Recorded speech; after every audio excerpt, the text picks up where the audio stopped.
Nagkagulo sa Senado nang muling pumasok si Bato. 6 na buwan din siyang nagtago, ay sisiwaran minumulto.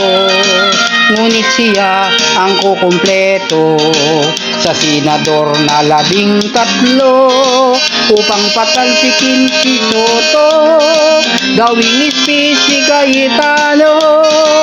Palakpakan ng mga DDS, nagtipon ang mga marites sa social media kay bilis. Agad kumalat itong chismis, si senador sa hagdan dumaklit, kamat pa ay medyo naipit, kaya't siya'y galit na galit. NBI agents daw makukulit, utos ni Cayetano, under custody si Bato, bawal siyang maaresto sa loob ng Senado.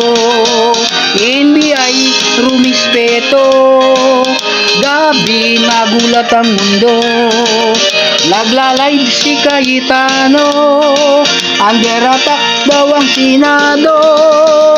Umagay wala na si Bato, kay bilis nitong umiskapo, nagalit ang kabayong bakla, sa kalabaw na tumutula. Tuwang-tuwa ang mga didilis, sa hudas raw na nag-flying trapeze. Ayos din ang aming mundo, magulo man sa Senado, blagi latrol, paldong-paldo, magulo man sa Senado.